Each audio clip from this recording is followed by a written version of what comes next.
They say a man's greatest pride is watching his children succeed. What they don't tell you is what it costs to watch them succeed at something you built and never told them about. I'm Raymond Aldrich. I was 63 years old the night my son stood up at a retirement dinner and told a room full of people that the man who owned his mill had never once cared about the workers on that floor. Dennis had no idea what was sitting in the manila envelope on the passenger seat of my truck. Welcome back to Dad's True Revenge, where quiet patience always outlasts loud cruelty. If you've ever been the strong one nobody noticed, this story is for you. Drop a comment and be sure to subscribe. You're going to love it here. I had parked at 7:31 p.m. in the lot behind the Boardman Banquet Center on Market Street, and I had not yet gone inside. The envelope was sitting on the passenger seat. It was a standard manila envelope, the kind with the metal clasp, and inside it was a single document, the founding charter of Aldrich Fiber and Pulp, hand-signed and notarized on October 12, 1987, with my name at the bottom in the ink. I had used that morning because I was 27 years old and my hand had not yet learned to be still. I had driven past the mill on my way to the banquet center. The number 3 press was running. I could hear from the road. I had learned to tell which press was running by the pitch of the sound. Dennis had learned that too, somewhere in the last 22 years, and I had never told him how proud that made me. The mill sat on Commerce Drive in Boardman, Ohio, on a 4,000-square-foot lease I had signed in 1987 with money I had borrowed against my house on Linden Avenue. I had been a construction supervisor for 11 years at that point. I knew how to read load-bearing specifications and how to manage a crew of men who would rather not be managed, and I thought those 2 skills might transfer. They did. For the first 8 years, I did not draw a salary above $67,000. Every margin beyond operating costs went back into equipment. I ate sandwiches at my desk at 6:03 a.m. because I was in the building before anyone else, and I left after the overnight crew clocked in because I wanted to know their names. I knew all their names. I knew the names of their wives, and I knew which of them had kids with asthma, and I knew that Gerald Putnam on the number 2 press had a mother in Youngstown who needed dialysis on Tuesdays. So I made sure his Tuesday shift started at noon. My wife, Carol, knew all of this. She was the one who kept the personnel files in the early years, before I could afford an office manager, and she did it on the kitchen table at 3017 Linden Avenue after the boys were in bed. She asked me once why I never put her name on anything. The lease, the incorporation papers, the bank accounts. I told her it was my thing to carry. She looked at me for a moment, and then she said that sounded exactly right. Carol died on March 8th, 11 years ago, from a pulmonary embolism that came without warning, and I have not once in 11 years walked into the administrative office without feeling the absence of her in the room. Dennis was our older son. He had his mother's temperament and his grandfather's jaw and a stubbornness that was entirely his own. He started at the mill in 2001 when he was 24 on the floor because he asked me for a job and I gave him one. I did not tell him I owned the company. I told him the owner was a private individual who preferred not to be involved in day-to-day operations, which was accurate. I told the floor supervisor, a man named Terry Bakke, who had been with me since 1993, to treat Dennis exactly as he would treat any other hire. Terry did. Dennis was put on the number 1 press his first week, and he hated it. And then he learned it, and by the end of his second year, he was the one teaching new hires how to read the tension gauge without looking directly at the display. I paid Dennis's night school tuition at Youngstown State for $1,200 semester for 6 semesters because he wanted a business certificate. I paid it the way I paid everything in those years, quietly from the operating account, categorized as professional development. Dennis believed he had received a scholarship from a mill employee fund. There was no mill employee fund. I had created the category in the accounting system one afternoon in March and assigned it Dennis's tuition and never discussed it with anyone. Howard Kessler, my corporate attorney on Federal Plaza, knew. He had known since 1987. He had drawn up the incorporation papers, and he had never once, in 36 years, said Dennis's name to anyone who asked. In the fall of 2009, the number 3 press failed. The repair estimate came in at $187,000. I paid it from operating reserves. The alternative was a 6-week production halt that would have required laying off 14 crew members. I did not lay off 14 crew members. I wrote the check on a Friday afternoon at 4:47 in the building on Commerce Drive, and on Monday morning the repair crew arrived, and by Thursday the press was running, and Dennis, who was a shift lead by then, told his crew that whoever the owner was, he must have had someone competent handling the finances. I heard this secondhand from Terry. I kept that sentence for a long time. In 2008, the line of credit came due and the bank called it. I signed a personal guarantee for $214,000 to keep payroll current through the downturn. I signed it on a Tuesday morning at 9:42 a.m. in Howard Kessler's office while the market was dropping. Howard handed me the pen and said, "Raymond, you understand this is personal exposure." I said I understood. Dennis was on the floor that morning. He did not know what was happening one floor above him. He ran his crew through a full production shift and clocked out at 3:15 p.m.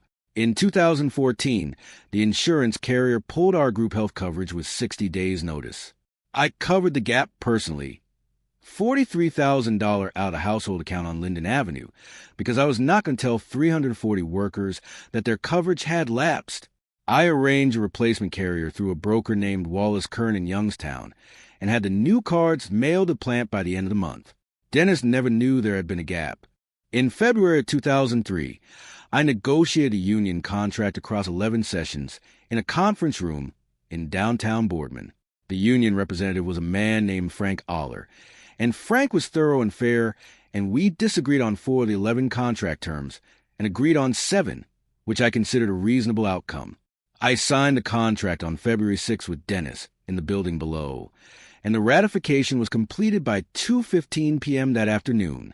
The contract included a provision for bereavement leave that Dennis had mentioned offhandedly to Terry as something the floor crew cared about.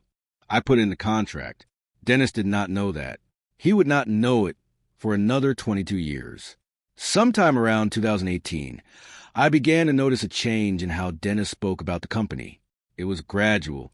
He was a floor manager by then, 12 years into the job, and he had developed the particular kind of confidence that comes from being genuinely good at something. That confidence was legitimate. Dennis was good. He knew the floor the way you can only know it by working it. The sounds, the rhythms, the specific personality of each piece of equipment.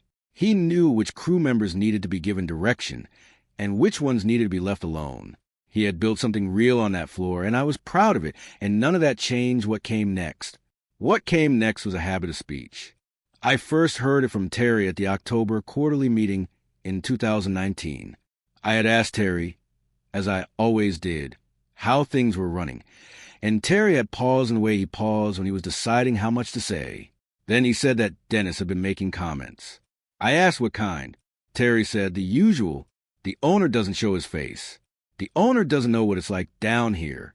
The owner just collects the check. I kept my face still. Terry said he thought I should know. I told him I appreciated it. I drove home on Boardman Poland Road that night at 9:58 p.m., and something in me went quiet.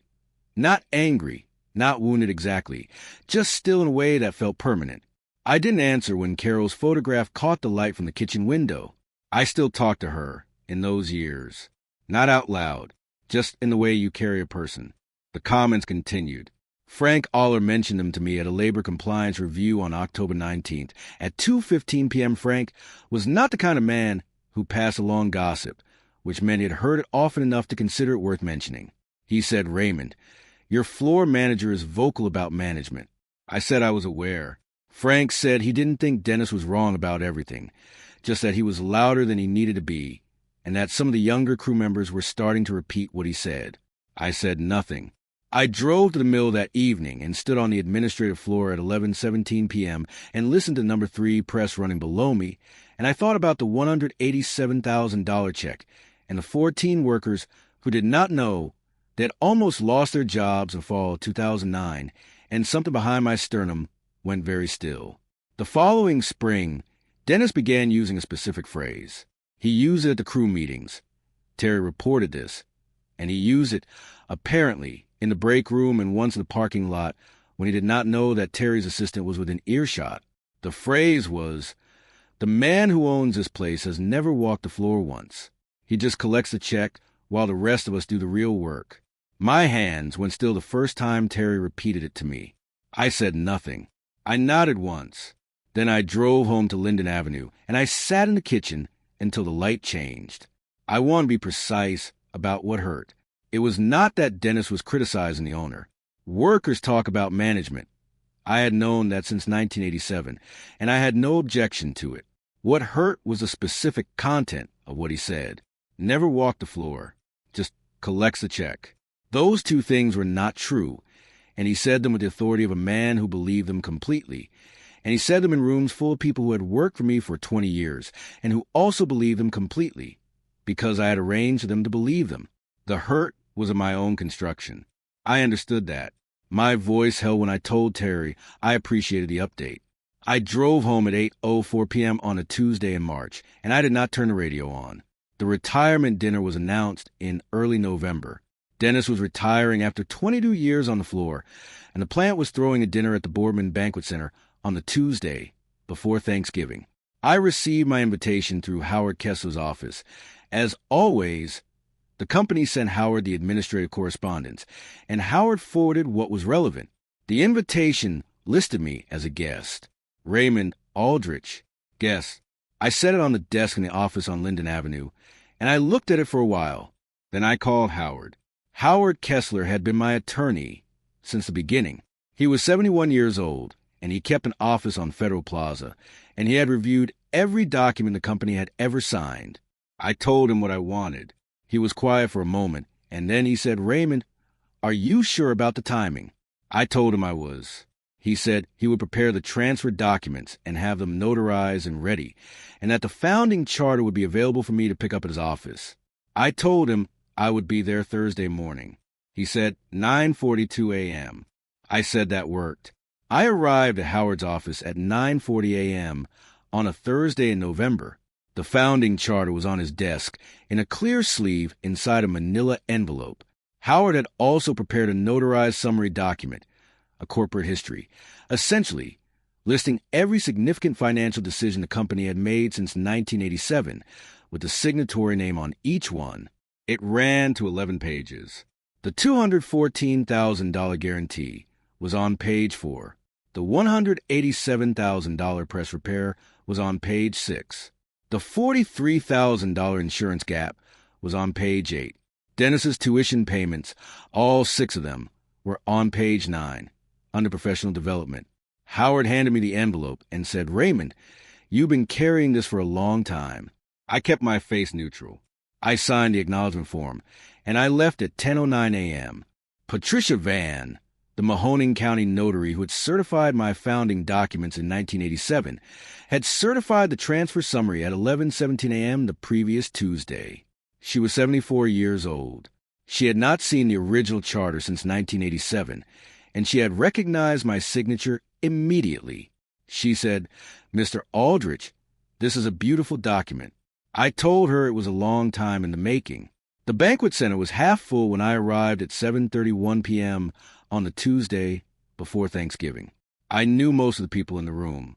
They did not know I owned the building they were standing in, or the company that had paid for the dinner, or the plaques on the wall near the entrance that listed years of service for crew members going back to 1989.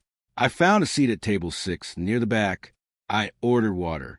The envelope was in the inside pocket of my jacket. I had placed it there before I left the truck. It was not heavy. Dennis arrived at 7:48 p.m. with his wife Ellen and his son Marcus, who was 19 and had his grandfather's jaw. Dennis looked good. He looked like a man who had done something real with his life, which he had, and he moved through the room the way a man moves when people are genuinely glad to see him. Several of the older crew members embraced him. I watched this from table 6. My shoulders went tight, and I breathed through it. The program began at 8:04 p.m. The plant manager, a man named Craig Dobbs, who had come aboard in 2015 and who knew who I was and had never said so publicly at my instruction, gave a brief history of the mill. He did not mention my name. This was as I had arranged. He mentioned the founding in 1987 as a corporate milestone and moved on. Dennis's crew lead said kind things.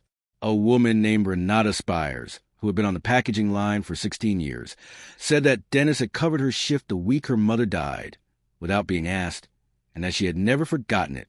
My chest ached in a way it had not in some time. Then Dennis stood up. He had notes, but he did not use them much. He thanked his crew. He thanked Ellen. He thanked Terry, who was in the third row and who had known the truth for 22 years and who was sitting very still. Then Dennis said that he wanted to say one thing about the company itself. He said that a mill is only as good as the people on its floor. He said he believed that with everything he had. He said he had worked for this company for 22 years, and he had watched management change and priorities shift, and he had always tried to hold the floor crew together through all of it, because a floor crew was a company, regardless of who owned it. He said, and his voice was steady, and he was not being cruel. He was being honest in the way he had always been honest, which was the part that cost me the most.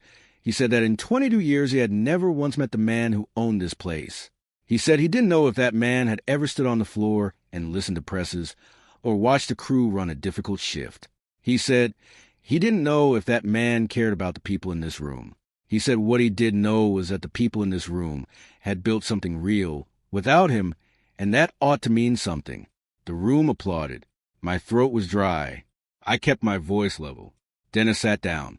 Craig Dobbs returned to the podium and thanked Dennis for his service and said that there was one more person who wanted to say a few words, and that he would let that individual introduce himself. I stood up.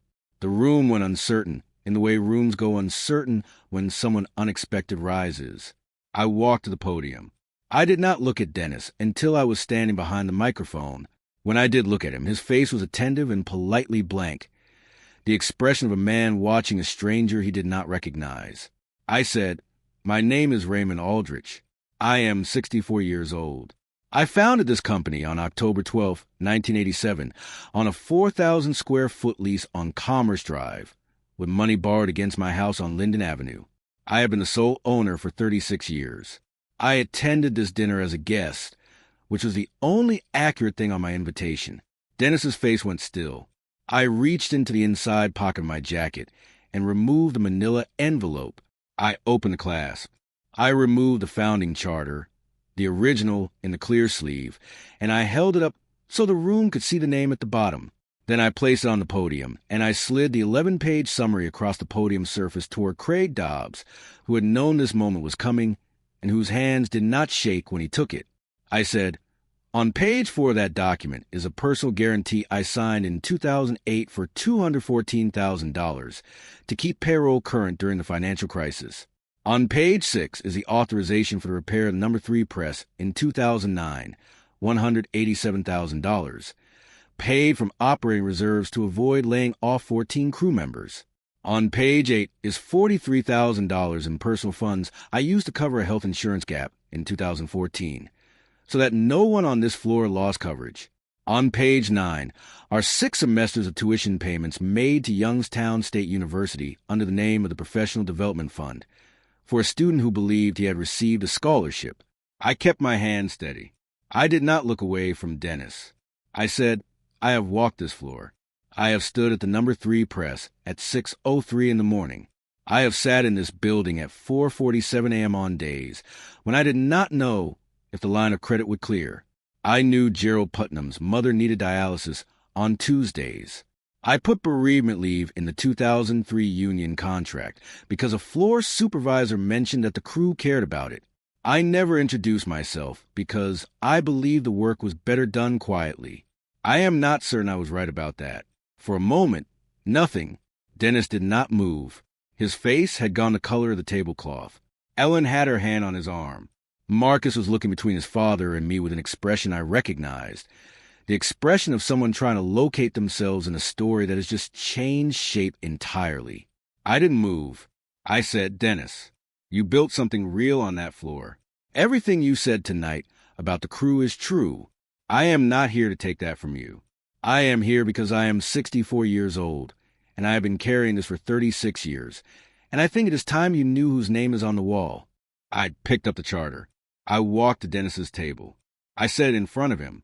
He looked down at it, and I watched his eyes find the name at the bottom, and I watched him read it twice. I said nothing else. I walked back to table 6. I sat down. I drank the water that had been sitting there for an hour. Craig Dobbs returned to the podium at 9:58 p.m. and said that the program would conclude with a brief reception, and the room began to move again, slowly, the way rooms move when the air is changed and no one is certain of the temperature yet. Several of the older crew members looked at me. Renata Spires looked at me for a long time from across the room. I nodded once. She nodded back. Dennis came to my table at 10:22 p.m. He stood beside me for a moment before he sat down. He had the charter in his hands. He set it on the table between us, and he looked at it, and then he looked at me, and he said, "Dad." That was all. His voice cracked on the word in the way voices crack, when a man has been holding something, and the structure of it is changed. I kept my face still. I said, "I know." He said, "How long?" I said, 36 years. He was quiet for a while. Then he said, "The tuition." I said, "Yes." He said, "The press repair." I said, "Yes." He said, 2008. I said, "Yes." He was quiet again. His hands were on the table. They were very still. He said, "Why didn't you tell me?" I said, "Because I wanted to see what you become without knowing. And you became this. That was enough for a long time." He said, "Was it still enough tonight?" I thought about that. I said, "No, which is why I'm here." He nodded. We sat there for a while at table 6 while the room moved around us, and the number 3 press ran 11 miles away on Commerce Drive, and the overhead lights of the Boardman Banquet Center hummed the way lights hum in rooms where something has finally been said. I drove home on Boardman Poland Road at 10:47 p.m. The charter was on the passenger seat where the envelope had been. The road was wet from an earlier rain, and the street lights made yellow columns in water, and I drove through them one at a time, and I did not turn the radio on. I closed the front door at 3017 Linden Avenue at 11:17 p.m. I made coffee I did not drink. I sat at the kitchen table where Carol had kept the personnel files 40 years ago, and I sat there until the light outside went from black to gray, and I thought about what a man carries and why, and whether the carrying is a gift or a habit, and I did not arrive at an answer, which I believe is the correct outcome for a question like that. Howard Kessler filed the formal corporate disclosure documents with the Mahoning County Recorder's Office at 9:42 a.m. the Thursday after the dinner. The filing made Raymond Aldrich's name public on record for the first time in 36 years. Several of the longtime crew members called the plant office that morning. Terry Bakke, who had been the first person I ever hired on that floor in 1993, called me at 11:17 a.m. He said, "Raymond, it's about time." I said I agreed. Dennis called me on a Sunday afternoon, 3 weeks later. He asked if he could come by Linden Avenue. I said yes. He arrived at 2:15 p.m. with a folder. Inside the folder was a copy of the founding charter. He had made a copy and had it framed, and underneath it was a letter he had written by hand on mill stationery, 3 pages, addressed to the crew. He had already posted it in the break room. He sat at my kitchen table and told me what it said. He said he had been wrong about things he had said with great confidence, and that the people in that room deserved to know the complete history of what they had built and who had made it possible for them to build it. He said it was the least accurate thing he could offer, which was still not enough, but it was what he had. I told him it was enough. Raymond Aldrich, 64 years old, and the man who finally let his son read the name on the wall. A quiet man's legacy isn't silence.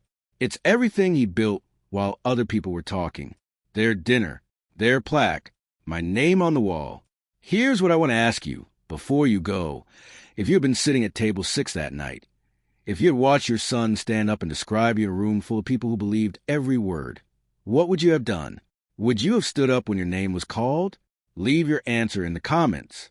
And if you've ever been the person who built something quietly for someone who didn't know, I think you already know how this story felt. If you like this story, join our community by hitting that like button and subscribing for more real, raw, and family-centered stories. And as always, thank you for being a part of this sphere.